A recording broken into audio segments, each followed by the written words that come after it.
Monthly board meeting for the Shawrock River Watershed District for June 11th, 2024 is now called to order. Leah, please call roll. Manager Bakken, Here. Manager Hanson, Here. Manager DeBoer, Here. Manager Lee, Here. Manager Delcher. Here. Item number 2, public forum. Please sign in if you wish to speak. And comments are limited to 3 to 5 minutes. So I guess we have people on the list. And first is Steve Uccio. How do you spell it? Or is that clear? Perfect. Yeah. And so we moved here last year in July. We live on Elderly Lake. I have 295 feet of lakefront. And after we moved in, I found out my taxes were going up 35%. And I called the appraiser's office and asked them why my taxes are going up 35%. One of the things he said was that lakefront property on Elderly Lake has been undervalued for some time. So I look at the lake last year and water was down so low you could hardly use it. And then this year the lake is horrible with the weeds. So it's unusable now too. So I'm just kind of upset that my taxes went up 35% and the lake's probably the worst it's ever been in years. So and I see all the interest is in Fountain Lake. I really don't see anything happening in Albert Lee Lake. And I think that habitat needs to be cleaned up too. Thank you. Thank you. Next on the list is Chris Uccio. The other half. You're the other half. Yeah, I figured that. The best half? Yeah, well, I would say that. She does the cooking. I do the cooking. Like he said, we moved here in July of last year. And, we knew at the time that the water level on the lake wasn't very deep, even on good years. And we expected that, but the weed condition this year, we went out with a neighbor on their pontoon boat. And he had to back that pontoon boat up over 10 times to get the weeds off of his property. And that's just not acceptable, especially when you're getting millions of dollars from whomever to take care of the conditions on Fountain and Albert Lee, the 2 main lakes in Freeborn County. So the only one that can fix the condition of the weeds is you guys. We can't do it. All the neighbors could get together and it wouldn't make a bit of difference. But you guys can address that. Please try to do that. Thank you. You. Is there anyone else that signed in? Hearing none. We'll go on to item number 3. Approval. Thank you very much for your comments. They'll definitely, if we listen to them, we'll go with. Thank you. Thank you for giving us the opportunity. You bet. We like to see people come to our meetings. It helps them to get informed on what we're doing instead of just carrying the coffee talk and rumors that are running around. Yeah, just trying to get something done if we can. Yep. Okay. Item number 3, approve of the agenda. Are there any additions, corrections, or deletions? Mr. Chair, we have no additions, corrections, or deletions to the agenda for June 2020. Do I have a motion to approve the agenda as is? So, Manager Hanson, do I have a second? Second. By Manager DeBoer, any discussion? Hearing none, Lee, please call roll. Manager Bakken, Aye. Manager Hanson, Manager DeBoer, Aye. Manager Lee, yeah, Manager Delcher. All right. Item number 4, consent agenda. Following items will be acted upon without discussion in accordance with the staff recommendation and associated documents unless a manager requests opportunity for discussion. A, the minutes of May 14th, 2024 of Shell Rock River Watershed regular board meeting. B, minutes of the May 29th, 2024 Shell Rock River Watershed District Personnel Committee meeting. C, May 2024 Treasurer's Report subject to audit. D, May 2024 Project Fund Treasurer's Report subject to audit. E, authorized payment of claims. F, authorized payment of project fund disbursements. Do I have a motion to approve? So moved. By Manager DeBoer, do I have a second? Second. By Manager Bakken, any discussion? Hearing none, Leah, please call roll. Manager Bakken, Aye. Manager Hanson, aye. Manager DeBoer, Aye. Manager Lee, Aye. Manager Delcher. All right, motion carried. Item number 5, Natural Resources Technician Mike Wallace. Hi, for those that haven't met yet, I'm Mike, I'm a new guy. Just a little water monitoring update, we have started for the season, we have done all our streams, all our small lakes, all our large lakes. We're waiting back on the initial results from those. We got our boat wrapped. So if you see me out, it's a shell rock on the side now and has a logo, so it'll be a little more. Visible out on the water and people see that we're out there doing what we're supposed to. We're working on getting the more permanent monitoring stations put out on Fountain Lake. We have 3 buoys that will be out there for the duration of the summer. I'm working with Water Patrol to get those set up and marked. It's good to see that get back, and so we got the information and the boat does look good. Looks really nice. Question. You can have, go ahead. So, how many monitoring sites do we have on Overley Lake and the Shaw Rock River? Do we have several? On the Shell Rock River, we have 3. On Overley Lake itself, we also have 3. Okay, could you tell us a little bit where they're at? Our Elberly Lake ones are one, close to the channel in the first bay. Second one is on the east side of the bridge, and then the third one is up on the northeast side of the island. And Have you gotten any, can you tell us any, what you're getting for sickiness readings in there? clarity on Albert Lee was slightly better than last year, correct? Yep, so the first bay was roughly around 2.5 feet. The middle bay actually was like 4 foot, which surprised me. The total depth of the middle of the lake, which is east of the interstate bridge, it was like 4 feet and the total depth was like 4.3. It was like you just couldn't see it that last 3 inches. However, on the very east side of the state park, that was only like 1.8 feet for sticky depths. So it kind of varied throughout the whole lake. That's, part of that is causing the weed growth because the lake's getting down to the bottom because we got better water quality. And it's getting down, it's germinating the growth of the weeds and something that's just bringing it up. So it's kind of a 2-edged sword. It's a good thing that we're seeing cleaner water, but it's a bad thing that it's germinating seeds that's bringing seeds will be going to want to mix in the next phase of doing Overley Lake, you know, at least off the freeway bridge, I'll kind of dredging through there, will take care of that problem. So, correct, Andy? Yeah, and just to give, some history, I know we had a lot of comments on Overley Lake, and I agree that. Our first goal and the whole purpose of this board was for a better water quality. And we are achieving that in all of our lakes. However, like you said, it's a double-edged sword because with increased water quality comes the vegetation. Now, if it's native vegetation, it's usually not a big concern. It's the invasive vegetation that sort of take off and proliferate and cause issues. Not that the native vegetation can't either, but it's something that is evolving with this board and with our lakes as we clean up the water quality. This is what we're starting to see is this vegetation issue. You'll see I have some discussion under my items. This is specific to Fountain Lake. Again, because that's kind of where we're starting. We're starting at the top of the watershed, moving down. So Elberly Lake would be next, and then the Shell Rock River.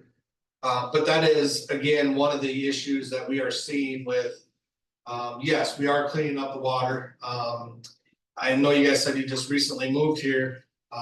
You guys would probably be even more disgusted at what the water looked like 30, 40 years ago. We've heard, just to give you examples, they used to pile up carcasses out on the ice when we used to have a meatpacking plant. So I think we've done a really good job cleaning up the water quality. Now that is still a battle that we deal with on a yearly basis. And of course, like last year, we had a lot of internal phosphorus load just because of the really dry years that we had. So you'll start to see algae growth and stuff like that. And Albert Lee Lake, most years was basically pea green by July, because it was so algae dominated. So we've reversed that, but now we have a vegetation issue, that at some point, yes, we need to work on. And if you stay for the rest of my discussion on Fountain Lake, you'll hear a little bit more about how we look at, how we will be looking at Fountain Lake with the dredging and possible vegetation control. So again, thanks for coming, and that's my quick spiel. One more. We're gonna have this information on our website eventually, right? That's like 30 days after the water monitoring is done or Yep, we're so. working on a new database, getting that set up and worked into our website, and then that the data available on there. This is all a new program that I think we've done the water monitoring before, but I think getting it, I don't know what's the word, sophisticated and maybe a little bit. Like a transparent interface. Yeah, there we go. That's a little bit word. Thank you. Yeah, there's a lot of information on our website. If for you guys to go there a lot to see what we're doing, see what's changed. Anything else? Hearing none, we'll go on to item number 6, project manager. Program manager Courtney Phillips. Thank you. The first item I have is a motion to award a contractor for the Bryson wetland restoration. So the Bryson wetland restoration is a property that we have a conservation easement on that we got funding through LCCMR. We are now looking to do the wetland restoration work on the parcel. We put it out for quote and we received 6 back, which I thought was very good. The range from $77,450.60 to $167,178.20. At this time, we are looking, and Jones Howden Smith is recommending that we go with Moorheim Drainage Incorporated, who is the lowest base bid. We say base bid because we have 2 projects in this grant phase, because it's the restoration work is funded by Lessard Sams. So we kind of use 2 grants for this project. Restoration is Lessard Sams. And we are looking to basically use all the money that we have in the grant and spend it on the wetland restoration. So we are planning on doing additional scraping. We are going to be keeping the same unit price per cubic yard. I think he has it bid out for the scrapes. Yep, per cubic yard. And we're probably going to be raising that based on what we have left over from a budget after the acquisition that's planned next on the agenda. So we're going to try and maximize all grant dollars by getting a deeper wetland. So $77,450.60 is the base bid, but we'll go up per cubic yard of scrape based on our budget. Okay, do I have a motion? So, Manager Lee, do I have a second? No. Manager Hanson, any discussion? Scraping, are you talking about actual scrapers or are you talking about an excavator? So I believe the plan is that Moorheims are planning on excavating. I think when we get to item B, we're kind of doing these parallel and we see what the final acquisition is and all closing costs. We might work with him, and he said he might be willing to rent a scraper, but right now I think he's just planning on using an excavator. Okay, thank you. Any more discussion? Hearing none, will you please call roll? Manager Bakken? Aye. Manager Hanson? Aye. Manager DeBoer? Aye. Manager Lee? alright, Manager Delcher? Aye, motion carried. Thank you. And I do want to point out that the engineer's estimate for that was $83,895, so he was really close to engineer's estimate. The next item I have is a motion to execute the option to purchase the Heim property. So we entered into the option agreement, I believe it was November of last fall, and if you look in your board packets, you will see the option agreement that we have placed, as well as a map of where the 2 properties are located. We have completed the survey, appraisal, and appraisal review process. Being that this appraisal came in at over $1 million, we do have to have the DNR do a technical review of the appraisal, and that came back as being good, so they approved the appraisal price. We put in an offer on the property and they accepted it. So the appraisal price was $1.22 million, so $1,220,000. And the district put in an offer of 1.3. We are allowed to go up based on our appraisal price. And we entered into an agreement of appraisal price, and so we are looking to execute the option. These landowners are very eager to sell. They did eventually, they went to the DNR first, and the DNR passed this parcel on to us for acquisition. It's gonna have a great restoration potential with a lot of wetland basins for habitat and wildlife. And the goal of the landowners was to have it be open for public use. We do need to spend the money of our grant agreement because it expires June of next year. So it is somewhat time sensitive that we get this completed. Mr. Chair, just one other thing to note on the grant and the funds. Again, you know, we've been going to Lassard Sands Outdoor Heritage, basically on a yearly basis, requesting grant funds for different projects within the watershed district. One thing that we've been kind of getting beat up over, the last few years is we have all this, funding still, in our account from previous grant, cycles. So what we're trying to do also is to spend that money down. Again, so that when we go to them asking for more money, they're not seeing this large dollar figure still in our accounts from existing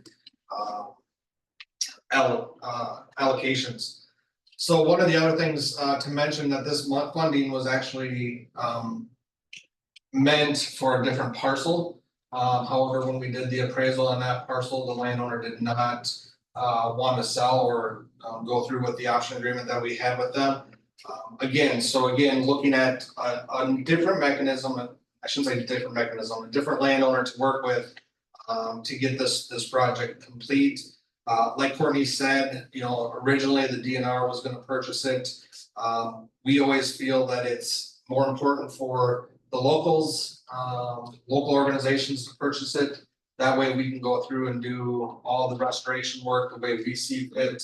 We can also get, you know, the project completed in a satisfactory condition rather than who knows how it might be left when it's turned over to, or excuse me, when the DNR purchases it. So just a few more comments on that process. But again, one of the biggest things is when we go to the Lassard Sands here, August, September, you know, that we don't show those big fund accounts left in our account, so. And we also already have funds for restoration for the parcel. How many acres was that again? It's a little shy of 150, so 149 point something, 6, something like that. Yeah, it's like he said, it's great that we go in and we do it right from the get-go. And then turn it over to the DNR, otherwise, you know, it can get done anyway and not our way. And we should say our way is the better way. So we're going to buy a piece of property for over $1 million. We're gonna restore the wetlands, restore the property. Then we are turning it over to some agency. And we're out of the picture. I guess, is that correct? I would say we're out of the picture. We do, we work very closely with like US Fish and Wildlife Service on restoration projects to make sure things are. But once we're done, we're done.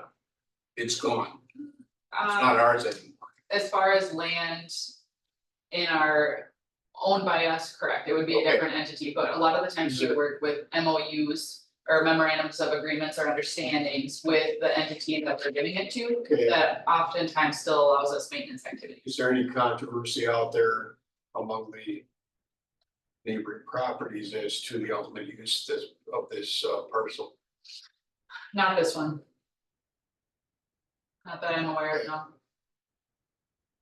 And I know that the landowner, yep, and I know the landowner has been, she has family that's close by, and she's been in discussion with them. There's other property not right next to it, also good program, but not our program, Okay, large problem. thank you. Yeah, whether, well, do I have a motion? So Manager Lee, do I have a second? Second. Manager DeBoer, any discussion? I got a little bit. Okay, Manager Bachman. So we've talked about this a few other times, and I talked to Andy yesterday and I said I'm gonna wear a red shirt because that's kind of how I feel inside sometimes when this happens, but the Minnesota DNR has 51 million, or the state of Minnesota has 51 million acres in our state. And the DNR owns 5.6 million acres of that, or 11% of the land in state is owned by the DNR. So I don't know, when you turn over a property like this to the DNR, can they actually manage it? Or I looked this morning on the website a little bit, and they actually sell land too, because doesn't meet the requirements, and they look for different quality, different types of land. So my number pretty much is, once it's 10% in the state of Minnesota, I'm good with keeping it in private hands. So they also manage 13.5 million acres of mineral rights, and the DNR does in the state of Minnesota. So, and I mentioned to Andy yesterday, I said US Fish and Wildlife. I was farming next to a piece yesterday, and the trees were growing over the fence line, the thistles are there. It's just not managed. So, and we know where our federal government is. When you turn property over to them, if you look at the federal deficit, where's the money coming from? I don't know if there's another tax someplace that finances US Fish and Wildlife, but my next location, next thing I'm gonna do is look up the number of acres that US Fish and Wildlife has to manage, because up at Alden, there was a person sleeping in the parking site up there. There's no place for them, I guess. The brush is overgrowing the site, so they're kind of hidden in the hills there. But so I brought my machining home last night because there was someone sleeping up there in the car. So I just have a problem with paying 6% over appraisals. If it was 6% last night, I would think that the landowners have their heart in DNR property or US Fish and Wildlife or preserving it. And if we had an option of preserving the oak trees on it, I don't know if there's 20, 30, 40 acres of oak trees or whatever, I would go for that. You know, I'd rather have a compromise here. The other thing is, I mentioned before, I'd rather see a solar farm or a wind generator, something that generates some income for the county or the townships. Because when 5 years from now, we're gonna look at the taxes on this farm and they're gonna be pretty low or non-existent, and then the rest of the people in the township or the county have to pick up the taxes. So I guess if I wanted a discussion on what point we're in Freeborn County or the watershed, we're gonna say enough is enough. So I like I told Andy yesterday, I said I'll be nice today, but it breaks my heart for the young people. Thank you. Is there any more discussion? Hearing none, Leah, please call roll. Manager Buckin, No. Manager Hanson. Aye. Manager DeBoer, Aye. Manager Lee, Manager Delger. Aye, motion carried. Thank you. The next item I have is grant updates. So this is just a little bit of a background to let you know where we're at some of our current grants. Our LCCMR grant, this is the one that we use to purchase the conservation easement with Ann Bryson and design her wetland. That was $467,000. We fully expended that grant, and we will be submitting our final grant report by the 15th of August. So that one's fully expended and complete. We also have in your manager's packets the grant that we submitted for SOHC, the Lessard Sands. So the last time we entered into or gave us the authority to enter into a grant, we didn't have the final completed. So we just wanted to be transparent and get the final in front of you. A lot of the projects are working with public grounds such as the Twin Lakes WPA, the Goose Creek WPA, Bigham WPA, as well as some DNR properties, AMAs, and Juglands Woods to do restoration. So we are kind of helping out the state and federal agencies with some buckthorn removal and poison hemlock and that type of vegetation maintenance. We also have in-lake habitat plan for the East Bay and Edgewater in-lake habitat. So those are portions of in-lake habitat that with our current funding, we weren't able to get done. So we're including those back in, as well as some wetland restoration work and enhancement work out on property that is the former gravel pit that we own, as well as wetland restoration works out at the Juglands Woods. There is one property acquisition, but it is relatively small. It is the old homestead that the Orr property surrounds, so the Orr parcel is 80 acres that we bought and it's now on its way to U.S. Fish and Wildlife ownership. There's an abandoned parcel or dooryard that's about 9 acres in size that we would be looking to add into that Orr property because it's currently surrounded by 3 sites. So that is the final proposal, and there's also a handout to kind of show what the plans are, just being transparent. Is there any questions on LCCMR, LSOD grants? If not, the last item that I have is a Fountain Lake Inland Habitat Restoration update. Just letting people know that JF Brennan, who is the one who was awarded to do the inland habitat, they're wrapping up some other projects. They were hoping to start after Memorial Day, however, it is now pushed back to late June, early July that they'll be making out here. And then the access piece on Bridge, they were hoping to start around June 17th, however, they're waiting on some sheet piling to get galvanized, so that might get pushed back a little bit, so. They are aware of the 4th of July parade because it's right on Bridge there and the parade goes through, so they're aware of that. Hopefully they'll get started here sometime. That is all that I have. Okay. Move on to item 7, Administrator Andy Henschel. Thank you, Mr. Chair. The first item A is a motion to approve the Personnel Committee recommendations. So I have a couple recommendations. If you guys went through the Personnel Committee minutes, you'll see some of those recommendations are coming out of there. So the first motion I'm looking for is a motion that again was recommended by the Personnel Committee to schedule a wage study and to perform a wage study roughly every 5 years, starting in 2024 or 2025. So looking for a motion to perform a wage survey and study for district employees. Do I have that motion? Yep. Manager Hanson, do I have a second? Manager DeBoer. Is there any discussion? We talked about it at personnel last week and we don't want to get behind the 8 ball when it comes to compliance. And it is a requirement. The attorney can tell you more about all that if you have questions on that, but so we are recommending that we stay ahead of the game. I wouldn't think that we have to necessarily tie every so often or every 5 years into the picture. It should be probably revisited every time, but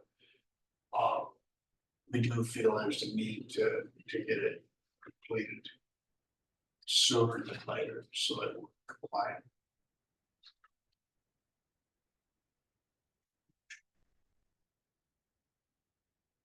Or discussion? Hearing none, will you please call roll? Manager Buckin, Aye. Manager Hanson, Aye. Manager DeBoer, Aye. Manager Lee, Manager Delcher. Aye. Motion carried. Thank you, Mr. Chair. The second motion I'm looking for under the Personnel Committee recommendations is as follows. The board approved. For the board to approve a 2% increase for the program and project manager, the financial tech 2, and the education outreach coordinator and administrative assistant and administrator.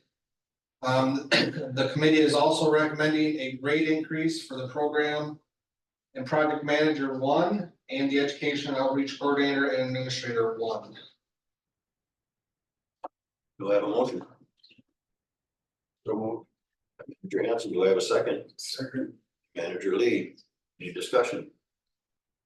Can you explain somewhat, Andy, how the grades and stuff go with the? So I can, so most of the time, for instance, if you're at the county or city, there's a step and grade process.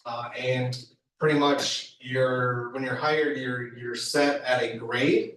And then you're usually set at the first or second step within that grade.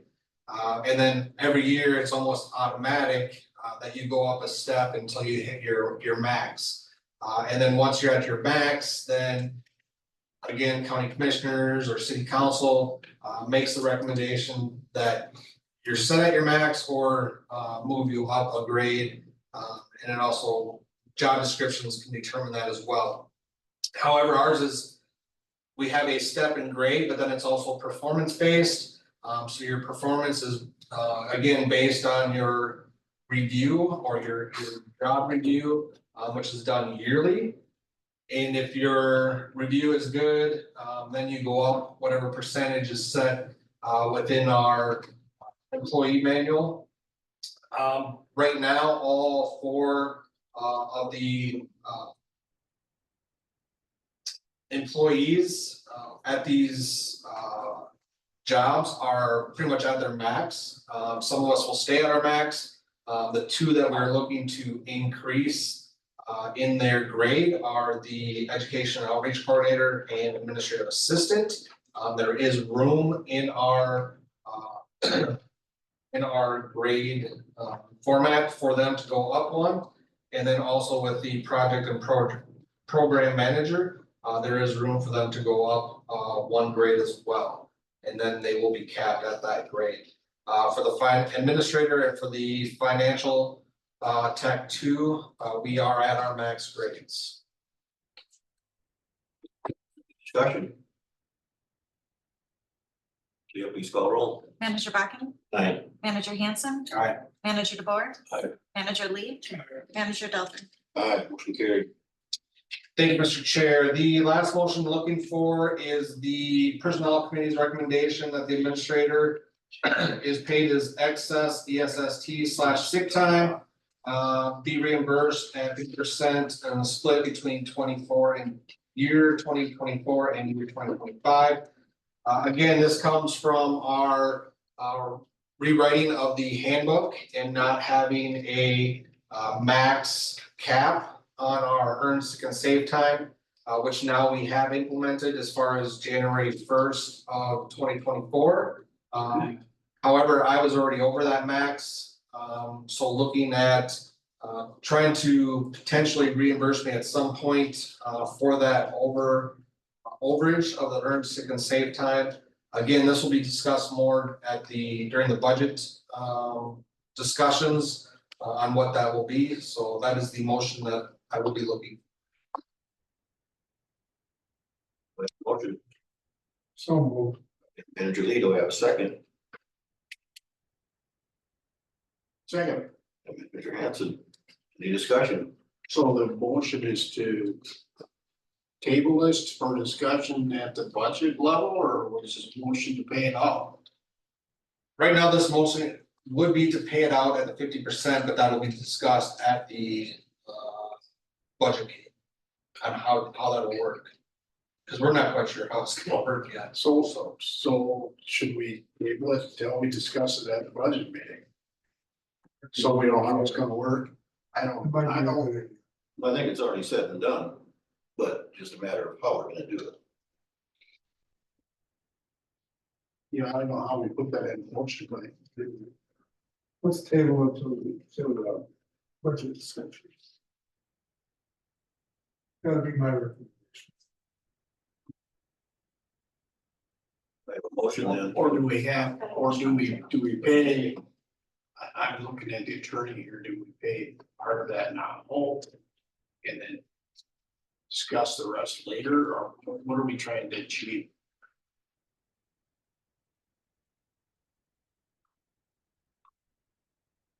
The motion wasn't clear to me, I guess. So right now, the motion sits at.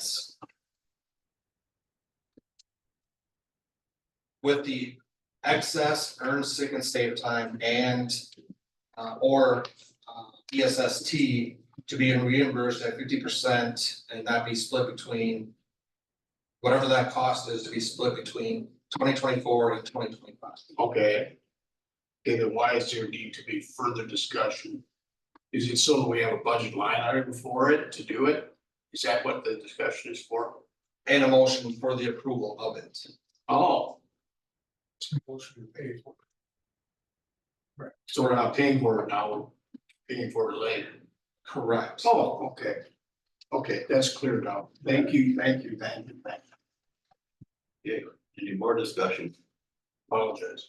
I have the motions, right?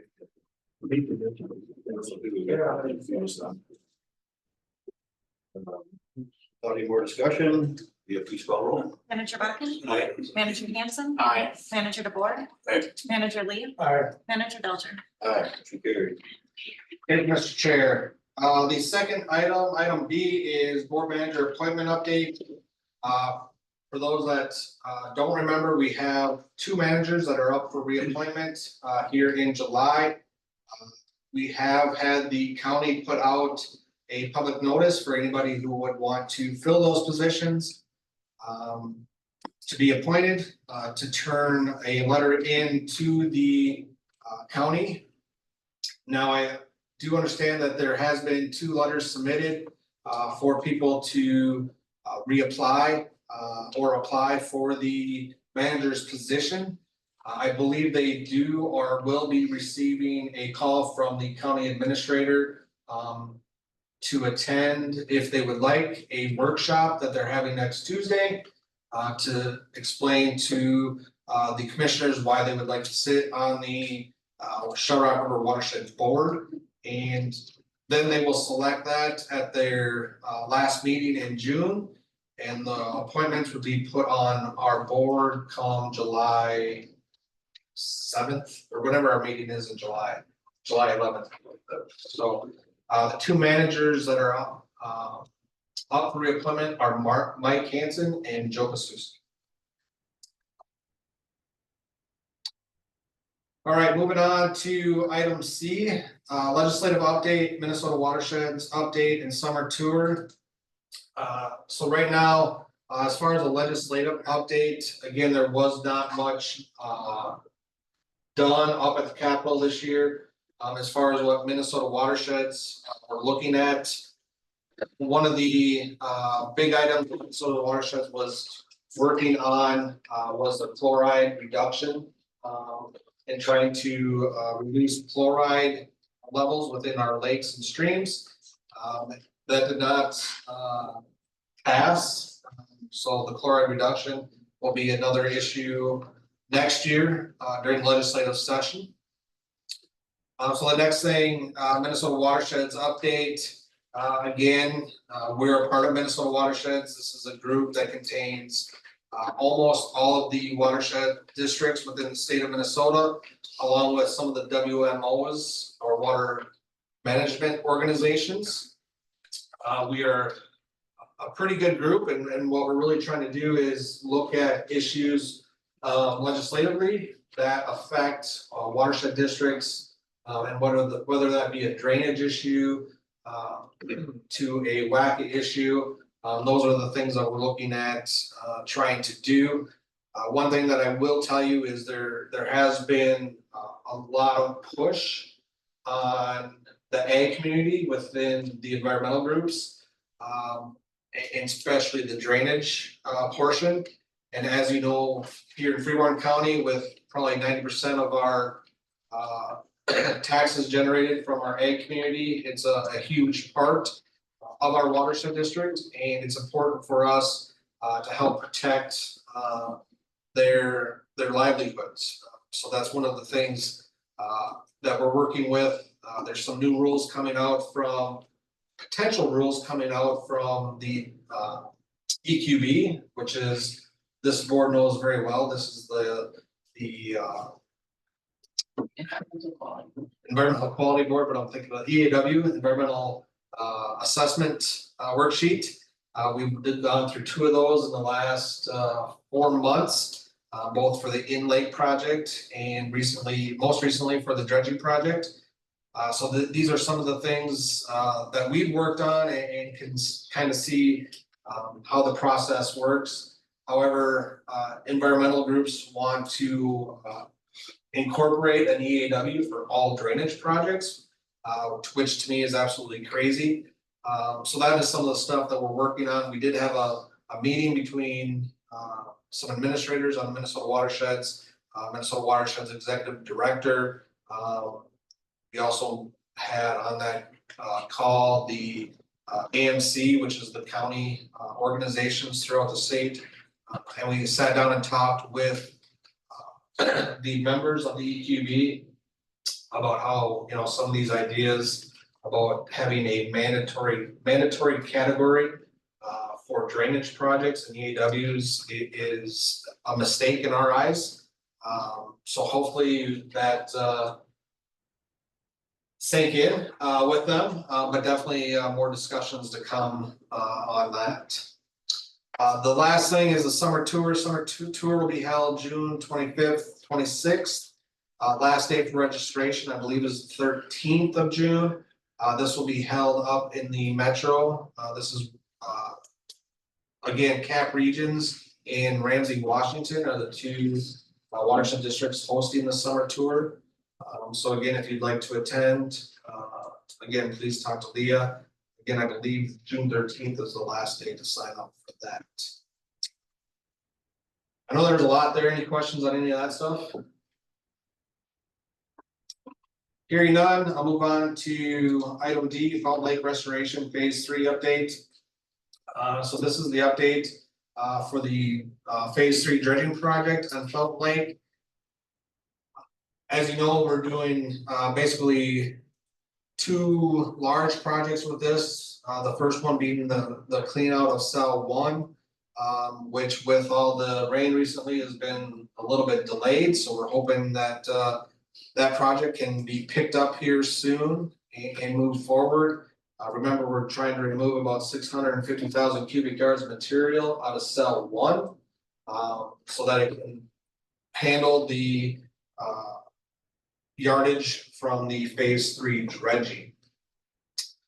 Some other updates, we do have a meeting, our second meeting with the DNR regarding the plans that this board approved at the last meeting and the permitting for the Phase 3. So I will give you an update after that meeting tomorrow. Hopefully it goes better than the first meeting. However, if it doesn't, we will definitely be updating you on that as well and the process forward. We will be working with some local groups and setting up some public meetings, especially with the people in Bancroft area. But anybody else that would be interested is welcome to attend, pretty much to go over what the plans are, or what the board has adopted for preliminary plans for the Phase 3 dredge project. Any questions on that item? Hearing none, moving to item E, aquatic vegetation discussion. So we've heard from the public on Albert Lee Lake today, again about the aquatic vegetation. However, we've probably heard tenfold from people on Fountain Lake about the aquatic vegetation out there, which pretty much surrounds almost the entire lake. The interesting thing to note is the extent of where we're seeing it is everywhere where we didn't dredge. So everywhere where we dredged, more than likely we took that seed bank out of the lake and transported it to the CDF. But we are getting a lot of calls. I've had a lot of calls with the mayor of the city of Albert Lee. What is the vegetation and what are we looking at doing to potentially resolve that? So what I told them is, you know, we did see a little bit of it last year. We've seen quite a bit more of it this year. The vegetation that we're dealing with is curly-leaf pondweed, which is an invasive species. If you remember this board, the last time we looked at curly-leaf pondweed is when we did the Pickle Lake reclamation. And we had an abundance of curly-leaf out there. And we took about the 30-acre area and we actually did some inlay treatment of that. And we're able to knock it back good enough so that the native vegetation could come forward. So this board, I'm assuming in the next 6 months, we'll have quite a bit more discussions on the vegetation in Fountain Lake, how to deal with it. That's one of the things a lot of people are asking for, is how can we deal with it. What I've told them and what I've been basically telling a lot of people is, you know, the reason I think that we're seeing such an abundant growth of the curly leaf this year is because we hardly had any ice cover and snow cover or late winter. Curly leaf pondweed grows really early. It is again telling us that we have really good water quality because the sun's able to penetrate that lake bottom to germinate those seeds. And with the lack of ice cover and snow cover, that sun was able to penetrate earlier than normal. And I think that's why we've seen such a huge flush of it here right away in the spring. The one nice thing to note about curly leaf pondweed is it also dies earlier or starts dying off earlier. So we'll start to see that here die off late June, early July. But again, that doesn't solve the problem of the curly leaf being there. Some of my concerns are, you know, curly leaf does spread along the bottom. So if we don't potentially try to control the issue, it could go back into the areas that we have previously dredged. One of the things that I have worked on recently is working with ISG to actually do a drone survey, orthophoto survey of the extents of the curly leaf pondweed in Fountain Lake. So we have an idea of the actual coverage of the curly leaf. You'll see in my next item, I have a motion to do an aquatic vegetation survey of actually then combining the orthophotos with the actual what's out on the ground. And then it's gonna come to some discussions of this board and probably the city of Albert Lee to how do we wanna deal with that? And just to throw out some examples, do we want to go to the DNR and ask them for a blanket permit for the removal? So that citizens can come to us for permitting to remove it. Do we look at removal methods, techniques? Do we look at herbicide applications? Those are all discussions that this board will have, you know, in the next couple months, moving into 2025. I don't see us doing anything in 2024, besides gathering the information and giving you guys the best information we can to make some of those decisions. Again, you know, hopefully it'll die off earlier. But one of the other things that I want to do, and I might as well just move right into this item, is a motion to approve aquatic vegetation survey. This is an item that I'm looking at again to compare the ortho photos done by the drone with what's actually out on site. What I want to see is what we have out there for native vegetation. Because native vegetation again is a good thing. It helps us keep the phosphorus levels tied up within those plants and will give us a healthier, cleaner lake throughout the years. And the native vegetation usually is not big impasse for recreational activities. So again, item F is a motion to approve aquatic vegetation survey for Fountain Lake. I have a motion. So Manager DeBoer, do I have a second? Second. Manager Hanson, any discussion? You have a cost on that? I'm trying to remember the cost. We just did one of these late fall for the EAW. However, the DNR complained because we didn't do it at the right time. I want to say it was right around 22,000 to do the veg survey. If you remember, this is where the crew we had here saved the guy that drove into the lake. So I will have a cost or can get a cost for you. I just don't have that time I think. But I would have guessed it's right around that 20 to 22,000. Would the DNR have the resources to do it for us? Give us the information? No. Good question. Would they do it? They can't manage their own property, you said. What does water depth have to do with them? Again, water depth has to do with water clarity. So the cleaner you get the water, the further that curly leaf can extend out. And I don't believe we wanted to extend out into our dredge cut areas. A perfect example of the extent, if you go to Edgewater Bay, by the old Dark Haven House, and you look at where we dug that channel, for those boats. It's where we dredge, it's almost defined to the T of where we dredge, because there's no curly leaf there with everything else surrounded by curly leaf. And we'll see that in the ortho photos. But yeah, I believe if we don't start looking at controlling it, it could spread into those deeper areas that we have already dredged.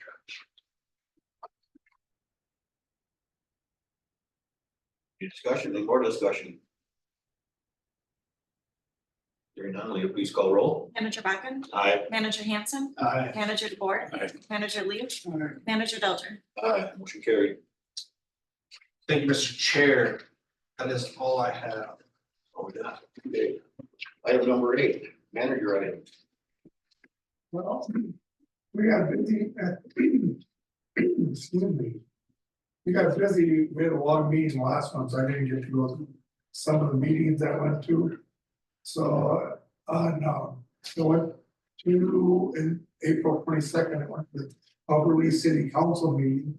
And another big thing, there is we had some people live out there by the, Union Center and, the funeral home out there, and they were complaining about the vegetation and just garbage and stuff that had filled in and been going into the holding ponds out there. So the city was gonna look into it, and they talked that. I talked to Andy a couple times on that. I went to the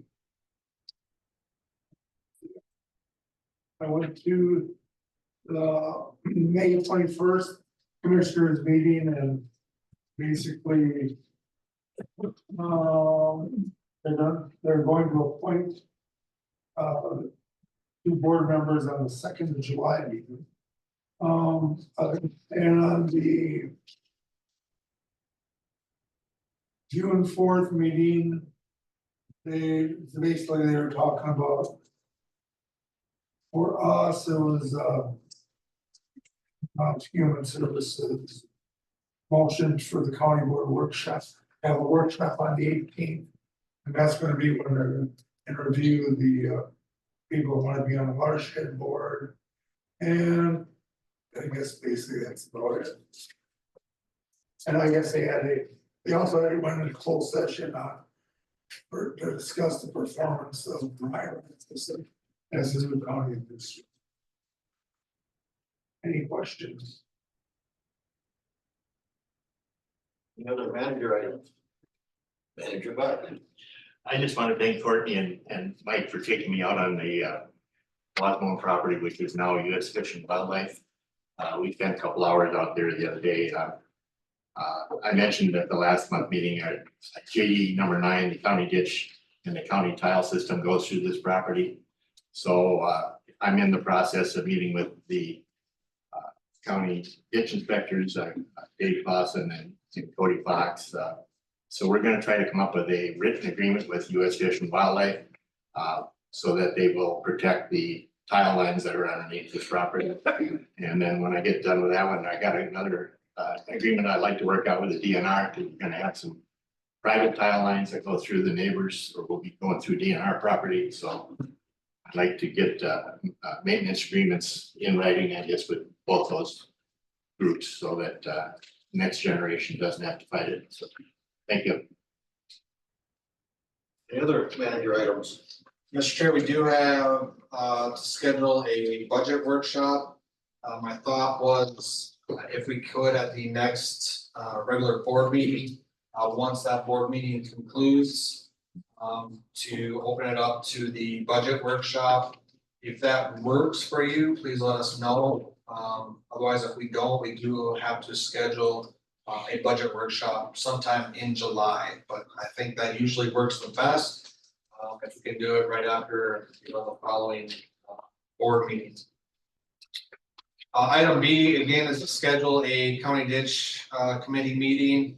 I know Al's been pushing for this. I have reached out as well to Administrator Rasmussen of the county. and told him that I would like to set up some meetings with himself along with the ditch inspectors that would attend to talk about tile and drainage issues throughout the watershed district and also talk about upcoming potential legislation that could affect the drainage system. So I don't have a date set for that meeting at this time, but just so you know that I am working on trying to schedule something again with the ditch committee and the county.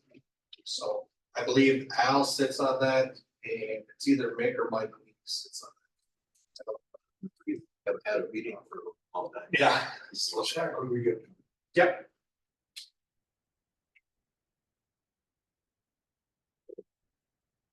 There, item number 9. Upcoming meetings. Our meeting, our next board meeting, July 11th. It's a misprint, it's the 9th. I was gonna say that doesn't look right to me either. Okay, good. July 9th, change that too. Any other upcoming meetings? No about. Just that, again, if it works for you to have the budget meeting on July 9th, right after the regular board meeting, that usually works best. Okay. Anything else? Motion to adjourn. So moved. Manager Bakken, do I have a second? Second. Manager DeBoer, please call roll. Manager Bakken? Aye. Manager Hanson? Aye. Manager DeBoer? Manager Lee? Yes. Manager Dalton? We are adjourned.